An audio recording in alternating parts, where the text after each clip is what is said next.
This episode is brought to you by Chevy Silverado. When it's time for you to ditch the blacktop and head off-road, do it in a truck that says no to nothing. The Chevy Silverado Trail Boss. Get the rugged capability of its Z71 suspension and 2-inch factory lift. Plus, impressive torque and towing capacity thanks to an available Duramax 3-liter turbo diesel engine. Where other trucks call it quits, you'll just be getting started. Visit Chevy.com to learn more.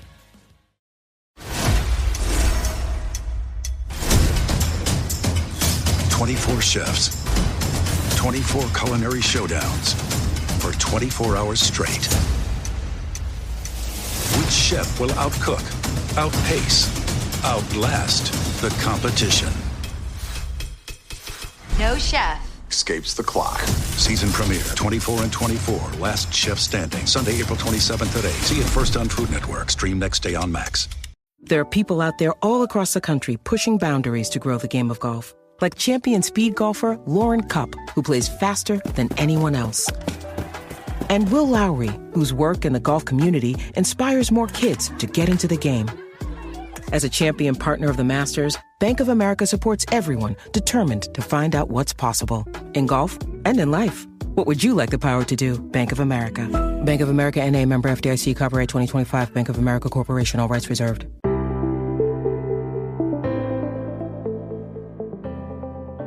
Hello and welcome to the Paddock and the Pavilion with me, your host, Stephen Wallis.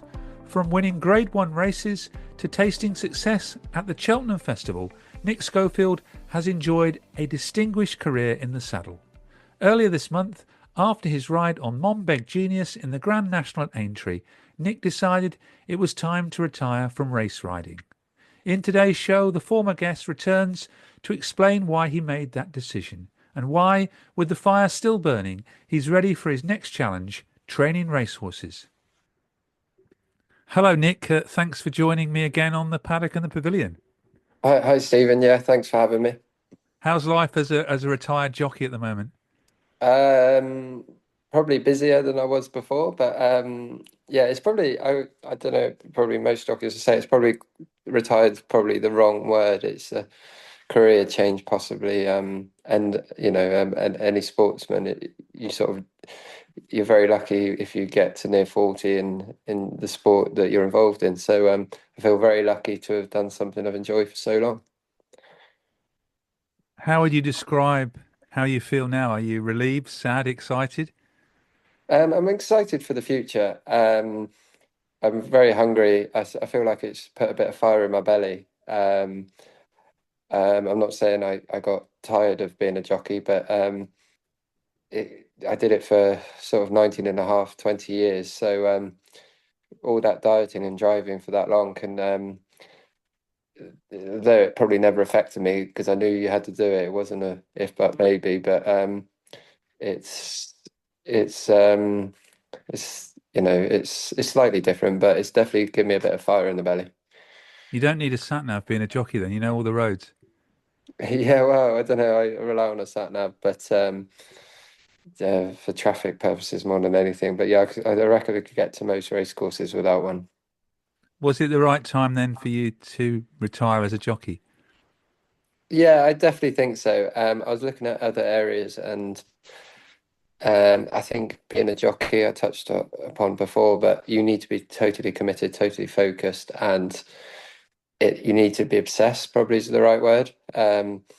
People think you just jump on the horse and go home. It's not quite as simple as that. It's from the mornings to even the evenings, looking up your entries, looking up your form for the next day, speaking to the people you ride for, keeping in the loop. There's a lot. There's more to being a jockey than what you probably the outside world imagined. A lot of jockeys stop when they've ridden a winner, but were you always going to stop after that Grand National ride? Probably, I did have in my head I would wanted to go out on a winner, but yeah, but I just felt the time was right. I had a lot going on back at home, and like I said, I wasn't fully committed. Could have waited a couple more, or a week to ride, go out on a winner, but there's no better race than the Grand National, and it was for good connections. And I thought, well, would I rather go out on the Grand National or just a average race in the week that I've done all my life? So I thought the Grand National was the best call. So you knew when you set out on the Grand National course that was your last ride? No, probably not. When I pulled up and was cantering back, I thought, yeah, that's it now.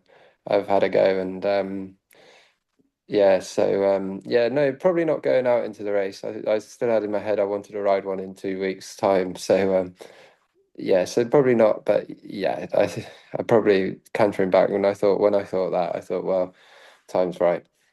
I spoke to my family and connections that evening and announced it the day after. Do injuries take a toll though, over sort of 19 years I think you've been riding? Yeah, I've had my fair share, but like every jockey, I'm not using that as an excuse or anything. It's just part of the job, and you can't avoid them. Unfortunately, you can get lucky and try and make yourself lucky by not putting yourself in that situation, but they do come along, and I suppose it's not something you'd like to happen, but I think I broke 25 bones and had 11 operations, so I think I had my fair share. What do you think you'll miss the most then, riding? I suppose just the competitive nature of it. There's no better feeling when you get on a good one or a plan comes together and you get that winning formula. I used to quite enjoy riding the horse a few times and working out what was right on the horse or wrong on the horse, and then when that comes to fruition and you get in the winner's enclosure, that gives you a lot of satisfaction. So yeah, certainly, those days you'll miss, but hopefully we'll still be within the sport to be able to get something similar. Moving on then briefly to your career, 5,500 rides, it said, 670 wins, grade ones, festival wins. If you could ride one race again, what would that be? Good question. It's hard to answer. I had a lot of good wins, and I probably had a couple in Ireland as well, on top of that, and I think I heard 30 something point-to-point winners. It was champion amateur as well. So yeah, it's I think the younger days, if I could relive them, I took them all for granted at the time. I just sort of expected it.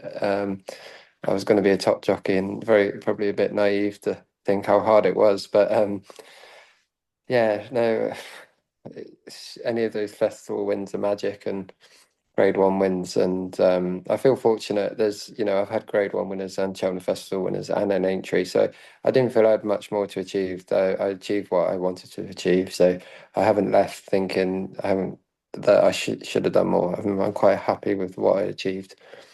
And you worked with some leading trainers during your career?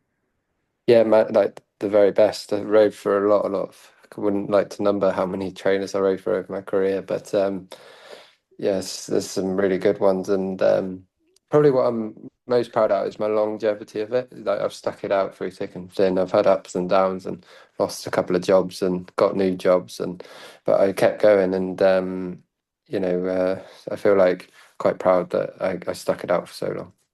Of all those courses you've ridden at, any course you like the most, or a lucky course you had? I used to love going to Exeter. I think it's a lovely national hunt track, and I really enjoyed Kempton. But probably not my best wins around there. But yeah, no, I had some. I think it all depends on the horse you're on and to enjoy the track the most, isn't it? If you're on a good one, if you're on John Bon round. Sandown, I'm sure you're going to enjoy it. So, but if you're not on quite such a good one, it's not the place to be. So, there's lucky tracks for you. It's probably the trainers you're riding for also gets you to enjoy the tracks the most. Eczema isn't always obvious, but it's real.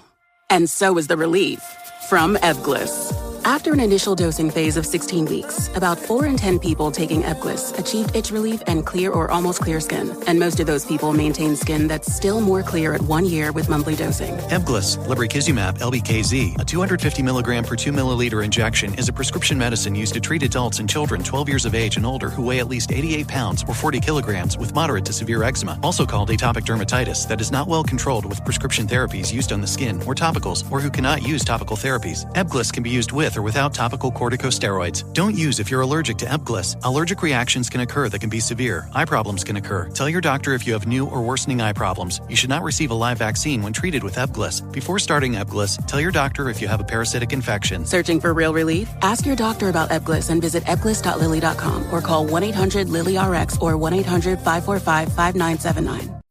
This episode is brought to you by State Farm. You might say all kinds of stuff when things go wrong, but these are the words you really need to remember. Like a good neighbor, State Farm is there. They've got options to fit your unique insurance needs, meaning you can talk to your agent to choose the coverage you need. Have coverage options to protect the things you value most. File a claim right on the State Farm mobile app and even reach a real person when you need to talk to someone. Like a good neighbor, State Farm is there. This episode is brought to you by Peloton.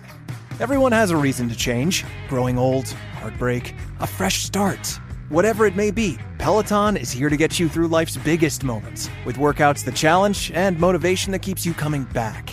Peloton's Tread and all-access membership helps you set your targets, track your progress, and get stronger, making your fitness goals a reality. Find your push. Find your power. Peloton. Visit onepeloton.com. Now training, I hadn't realised until I saw Luck on Sunday that you've already got your yard and you've already got some horses. Not to a massive scale. I'm a very, very small fish. So we start at the very bottom and work our way up. A friend of mine, Simon Hodson's been extremely helpful to me. So very, very lucky in that aspect. So we'll start from the bottom and try and slowly see if we can get on the ladder somewhere. And this is near Bath? Near Lambourne. Lambourne, right. Yeah. And how do you go about, they always say about the modules you have to go through to become a trainer. How taxing are they, and is it practical and is it study as well? No, they're quite interesting, actually. I actually quite enjoyed them. But I suppose you're listening to something you enjoy and you're interested in. And so if you didn't enjoy it and interested in it, could be quite boring. But I found it very useful and very helpful. And everyone has to do it. So quite enjoyed it. How long do they take to go through? I think a course is every 6 months at Newmarket and every vice versa with Doncaster, the Northern Racing College, I think. Don't quote me on that, but yeah, something like that. But I think over the course, you can do them in 3 months, realistically. And you've been involved with horses ever since you were, under 10, I guess, isn't it? Yeah. Yeah, since I could walk, probably. So, and I wouldn't want to do anything else. I think a lot of people, when they give up riding, they like to see different things. But sort of all I know, unfortunately. So, fortunately, not unfortunately. I'm never going to be a plumber. I'm never going to be a bricklayer. Not sure that I'd be very good at it, and I would probably be unemployed. So, I wanted to stay within the industry, and this was probably the direction I fell into. Must be quite a challenge though, setting up staffing, horses, getting horses owners and dealing with owners.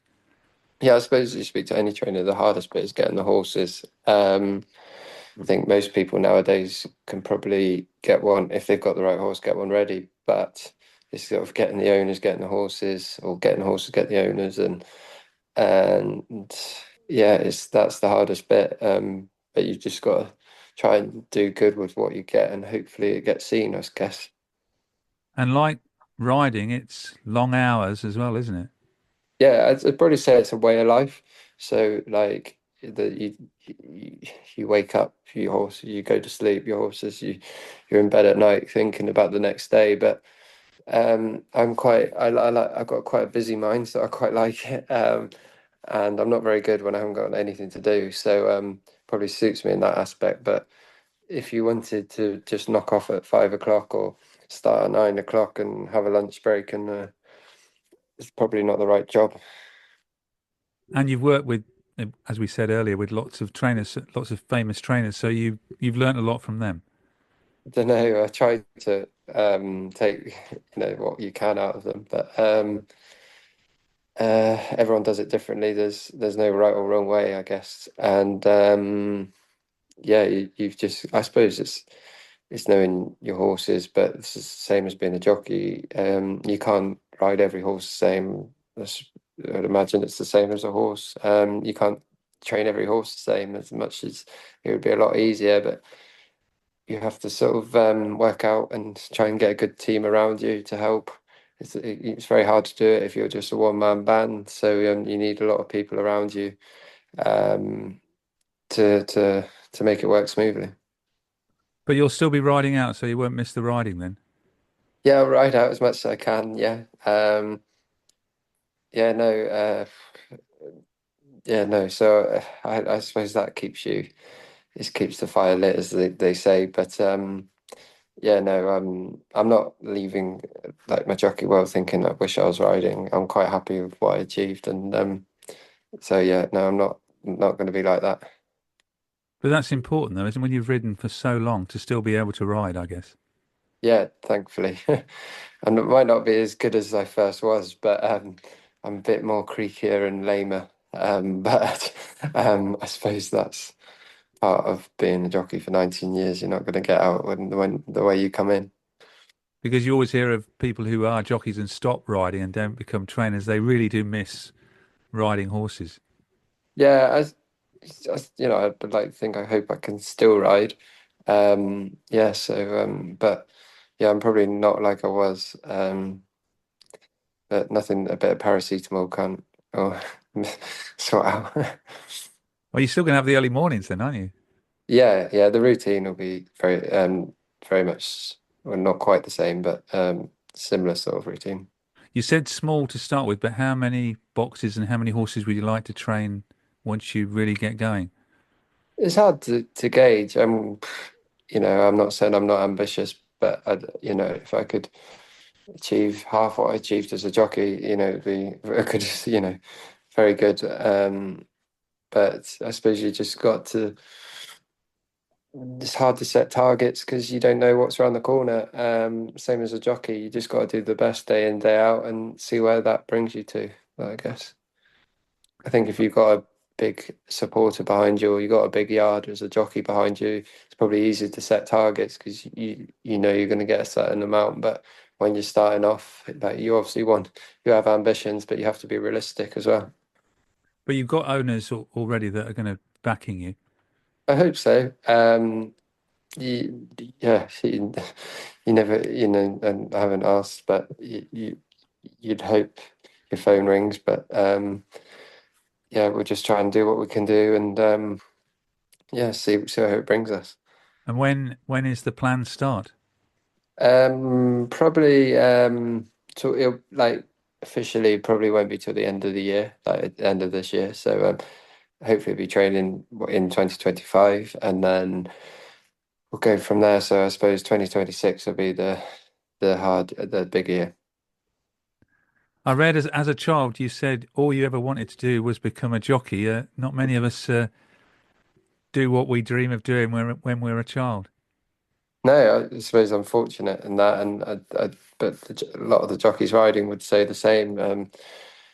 It's very lucky to have what you love and as a job, and I never looked at it as a job. So yeah, no, very fortunate in that aspect.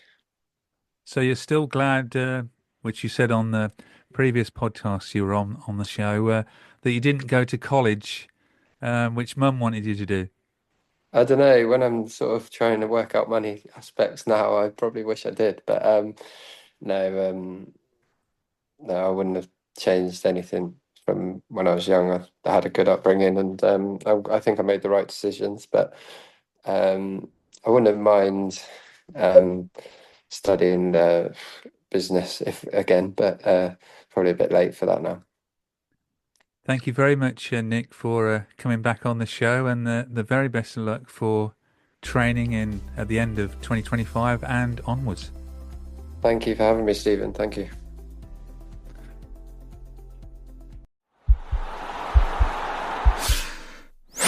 This podcast is part of the Sports Social Podcast Network.